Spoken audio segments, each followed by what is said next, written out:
Hello guys, good morning to everyone. काल काही कारणास्तव ब्लॉग शूट करायला नाही जमलं. थोडं मिसमॅनेज झालं. चार्जिंग वगैरे पण नव्हती मोबाईलमध्ये. भरपूर गोष्टी झाल्या, ट्रॅफिक वगैरे सगळ्याच गोष्टी. वाराणसी टू प्रयागराज यायला आम्हाला जवळपास 7 तास तरी लागले. 5-6 तास तरी, 6 ते 7 तास लागले. तरी आमचा ड्रायव्हर आजारी होता, बिमार होता, तरी त्यांनी गाडी चालवली आमच्यासाठी. तुम्हाला कसं वाटतंय आता? बरं वाटतंय ना? आता थोडं बरं वाटतंय. आणि थंडी आहे इकडं. थंडी खूप आहे. आता आम्ही सध्या आहे श्रीराम जन्मभूमीत, अयोध्या पावनभूमीमध्ये, अयोध्यामध्ये. तर आता चाललोय आम्ही, आवरले सगळ्यांनी, दर्शनाला चाललोय. बहुतेक इथनं 1-1.5 किलोमीटर आहे वाटतं. बघू आता रिक्षा वगैरे काय कसं भेटतं काय नाही. प्रदीप सर बोला काहीतरी. नाही बोला, राहतात ना काही लगेच. हॅलो गाईस, ब्लॉग मध्ये किती अपमान झालाय. अति भयंकर थंडी आहे बाई. अति मस्त वाटतंय अयोध्येत श्रीराम जन्मभूमी.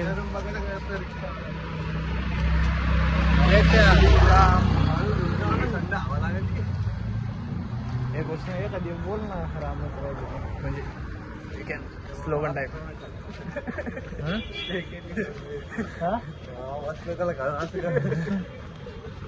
उडत डायरेक्ट शेकडे. बरं, लोक आंघोळीला चालले आता. चला पटकन समाज बांधव पुढे. प्रभू श्री राम की जय. अरे वचना दे.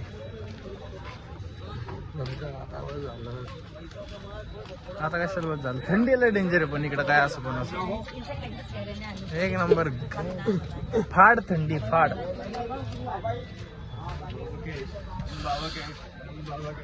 बघू आता चालले मंदिरात. बहुतेक तर मोबाईल वगैरे अलाउड नसेलच कदाचित, तर तिथले ब्लॉग काही शूट होणार नाही.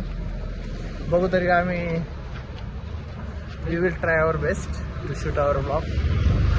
Let's see what happen. तब तक के लिए बाय बाय.